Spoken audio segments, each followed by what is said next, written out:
Hello everyone and welcome back to my channel. My name is Via and today we're going to be recapping all of the books I read this summer.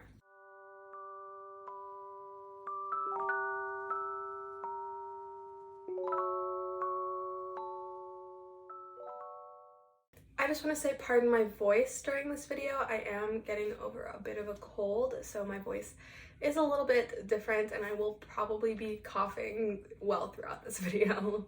My summer was interesting, to say the least. It was honestly quite a stressful time for me, and there was just a lot that happened throughout the summer that it was a time, that's for sure. But on the bright side, I did finally get myself out of this like 2-year-long reading slump that I've been in.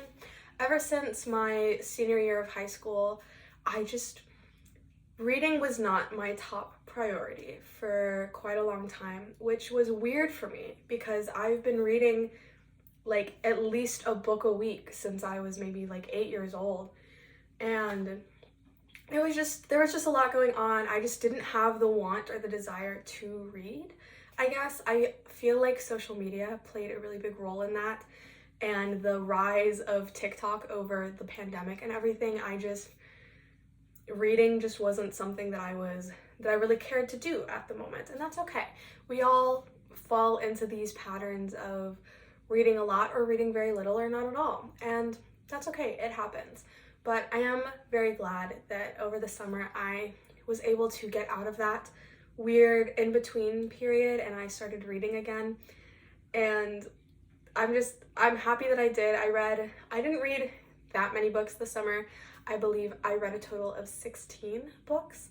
That might be incorrect, which isn't a lot. I know a lot of other like booktubers and just people who make reading content all the time read a lot more over the course of 3 months, but I'm still very proud of the amount that I read and how many books I read.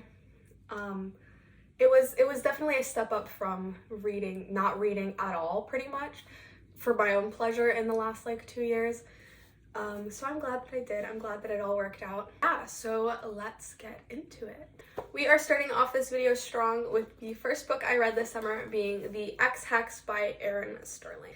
Now, before I get into any further details about this book, I just want to say that I absolutely hated it. I hated reading this book so much. And I know that this is going to be controversial, and I will get into more details about it later, but it was not a good book, I'm sorry to say. So I got this book to read on the plane for my flight home to Florida over the summer, and I bought it because it's a cute book. It has a really cute cover.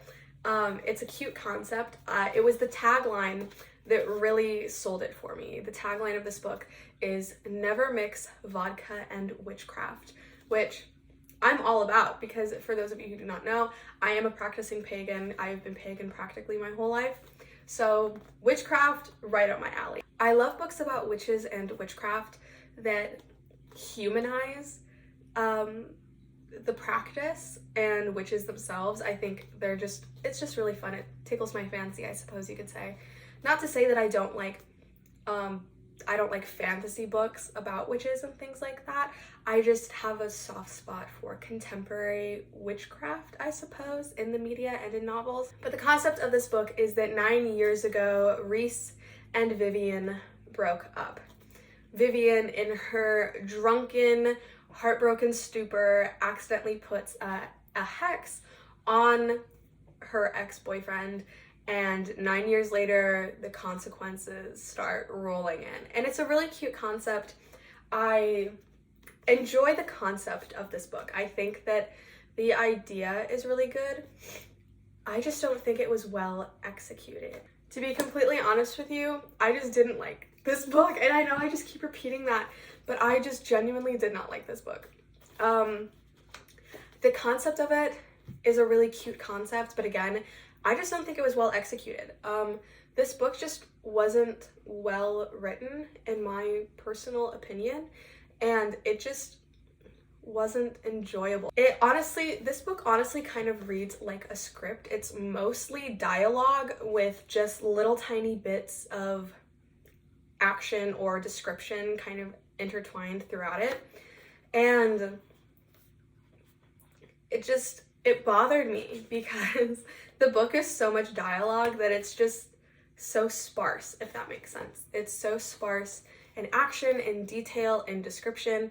And that makes me really sad because this book takes place in I think a northern Georgia town where it's very romantical, Halloween-esque. It's very like Halloween town. It gives practical magic vibes. It's just, or like Hocus Pocus. It's just there was so much potential with this plot and with this setting, and it just was not done well. And I feel like, no hate to this author, no hate to Erin Sterling or anything like that, and no hate to anyone who enjoyed this book. It was poorly written. It kind of read like a Wattpad story, but not in a good way. I don't know, it feels very much like a first draft. Like this author just put all of the ideas out and just laid everything out, but then didn't actually go in to edit it or to add that like spice that makes a book a good book. I feel like this could very well be like a guilty pleasure for someone, or it's very like the story is easy to enjoy.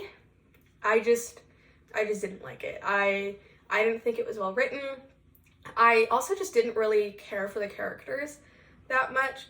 I know this is kind of silly, but Vivian, in the book, her nickname is Vivi, and like that's what most people call her throughout the book. And again, no hate, no shade, no tea, no shade, but a 30-year-old woman going by the nickname Vivi just sounds awful to me. Like I just didn't like it. And I kept forgetting throughout this book that these are supposed to be grown adults. I believe that they're both 29 years old, but they're acting like the whole situation just feels very like high school to me. It's very immature in that way. I don't know. I just was not fond of this. I'm so sorry. I give this book a 2 out of 5 stars. I'm sorry. No hate to anyone who liked this book. I was not a fan of it. I really had to like force myself to read. And it's not a very long book. I believe, how many pages are there?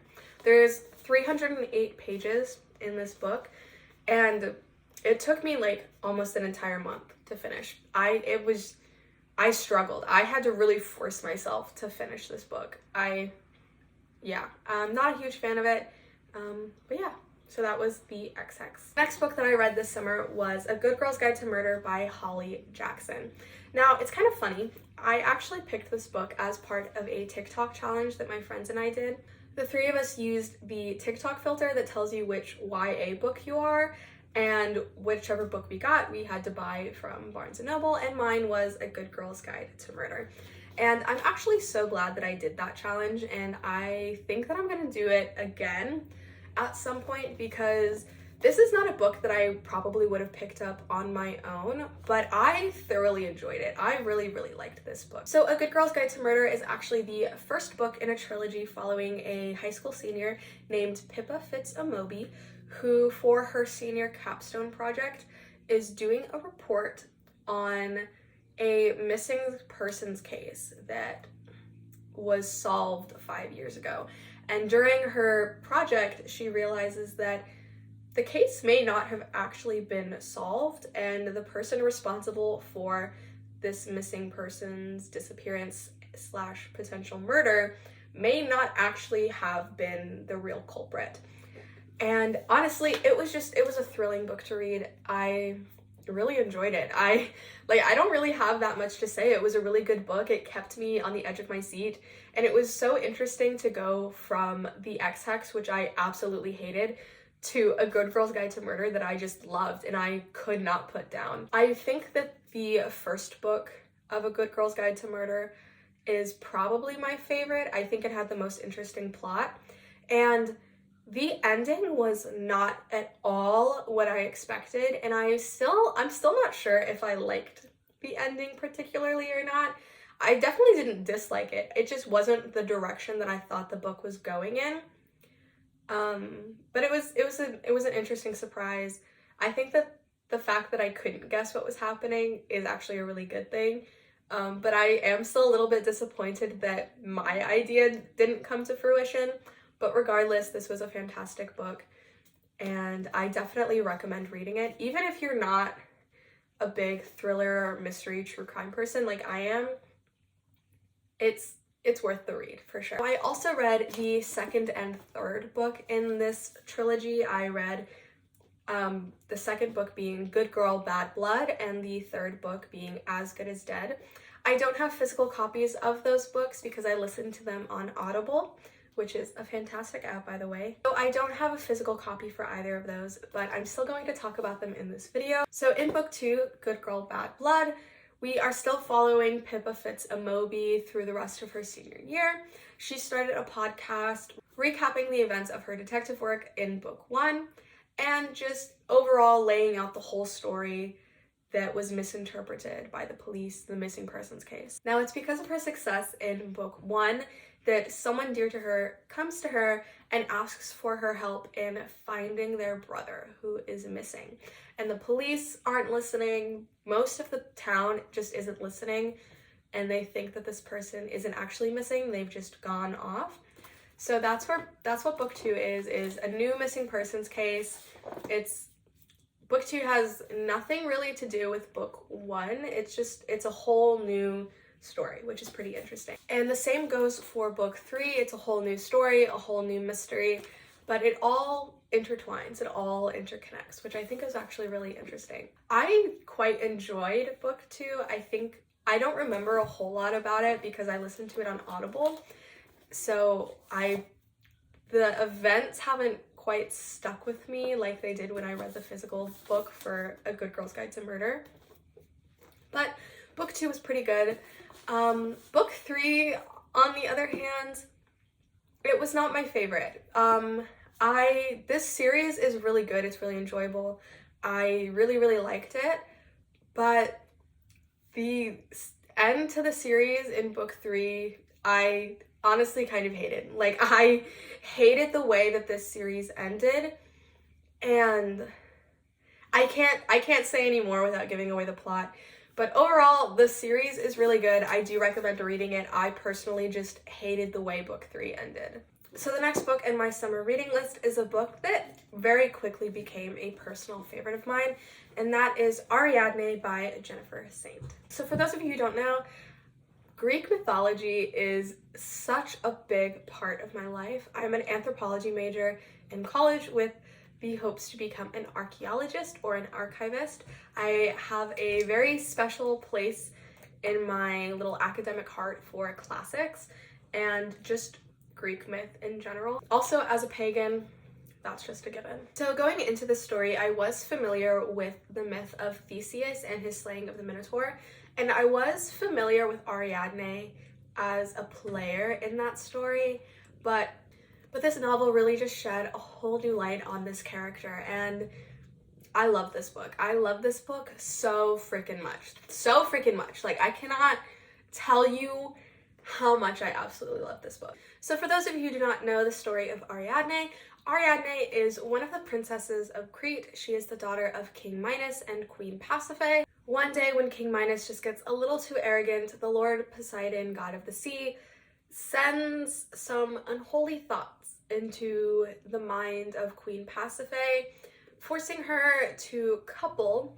with a sacrificial bull. Now, this coupling ends up leading to the birth of the Minotaur, who is half man, half bull. King Minos essentially uses the Minotaur to instill fear into other kingdoms of Greece and to just essentially ensure that nobody messes with Crete. One day, under the hospitality of Athens, King Minos' son, whose name I am forgetting, ends up dying. Now, as a sort of revenge or karma for the death of his son, King Minos demands that Athens sends 10 children each year to Crete to be sacrificed to the Minotaur. One year, one of these sacrifices ends up being the demigod Theseus, son of Zeus. Theseus comes to Crete with the intention of killing the Minotaur, and in doing so, he seduces Ariadne into helping him. Of course, Ariadne does help Theseus under the promise that she will be wed to him and become Princess of Athens, but unfortunately that is not the case. After killing the Minotaur and escaping from Crete, Theseus abandons Ariadne on the island of Naxos to her death. Fortunately for Ariadne though, the place of her death is the home of the god Dionysus, who comes to visit and sees her and falls in love with her. Even though this is a very well-known story throughout mythology, Ariadne's place within the story is often forgotten or just overlooked. And I think Jennifer Saint did a really beautiful job of telling this story from Ariadne's point of view and telling the story of her life and what happened to her and what happened to this forgotten princess who played such a crucial role in a big part of mythology. This book was breathtakingly beautiful. It was so well written, and it made me feel so many intense emotions. I was crying. I was so angry throughout this book for quite obvious reasons if you know the story of Ariadne or Theseus. It was so well written. It made me feel things that I did not want to feel, but I'm glad that it made me feel. And yeah, I highly, highly, highly, highly recommend this book. If you want to know more of my thoughts on this novel and don't mind a little bit of spoilers, I have a full book review on my blog, which is linked down below. The next books that I read this summer was actually a book series that I read before. It is a YA dystopian series that intermingles science fiction and classic fairy tales, and that series was the Lunar Chronicles by Marissa Meyer. Now, if you haven't read the Lunar Chronicles, I suggest very, very highly that you go do that, because these are some of my favorite books ever. Like, just genuinely, I really love this series. Now, the first book in the series is Cinder, which follows a cyborg version of Cinderella who happens to be a mechanic in New Beijing, China. After fixing a broken android for His Majesty Prince Kai of the Eastern Commonwealth, Cinder is selected for the cyborg draft, in which she is tested on in order to find a cure for letumosis, a deadly lunar disease of this universe. And it is through this letumosis testing that Cinder finds out a very interesting secret about her family and about who she truly is. Book 2 of the Lunar Chronicles follows Scarlet, the French farm girl based off of Little Red Riding Hood. Now, in Scarlet's story, we learn that her grandmother has been missing for quite some time, and after meeting a very handsome acquaintance, Scarlet and Wolf decide to go off on their own and to find her grandmother. Book 3 of the Lunar Chronicles follows Cress, an intelligent hacker living in a satellite whose story is based off of Rapunzel. It's in this book that Cinder and her companions adventure to rescue Cress from the satellite, only for them all to be torn away from each other and sent on separate adventures. Book 4 of the Lunar Chronicles follows Winter, the slightly crazy princess of the moon, whose story is based off of Snow White. In Winter, all of the stories of the Lunar Chronicles connect in an attempt to finally overthrow the evil queen. Also, as part of the Lunar Chronicles, I read the prequel book Fairest, which follows the story of the evil queen and the events leading up to what takes place in Cinder. This book series is amazing, and I highly, highly recommend it to anyone who likes fairy tales, dystopians, and Star Wars. I highly, highly, highly recommend these books. They're absolutely fantastic. They're compelling. They're mixed with adventure, romance, and all of the romantic literary tales one can find in a classic fairy tale. Now, the final book that I read this summer is a book that I've had on my shelf for quite a few years now, but I finally picked it up to read, and that is the highly, highly requested The Secret History by Donna Tartt. As you can see, I did a lot of tabbing in this book, a lot more than any of the other ones that I've read so far. If you've been living under a rock and you don't know what The Secret History is, it is described as the quintessential dark academia novel. This story, written in 1992 by Donna Tartt, is what is credited as birthing the dark academia aesthetic. The Secret History follows a group of young classic students at Hampton College in Vermont who all share a very dark secret and are attempting to run from the consequences of it. This book is compelling, it is well written, and honestly very intense to read. Although I enjoyed this book and I thought that it was very well written, it is not at all as I thought it was going to be. And I fully blame the internet and TikTok specifically for the way this book has been recommended to me. it is nothing. It is nothing like the internet and TikTok will make you think it is. And I think that if I had been aware of that going into this book, I would have enjoyed it more.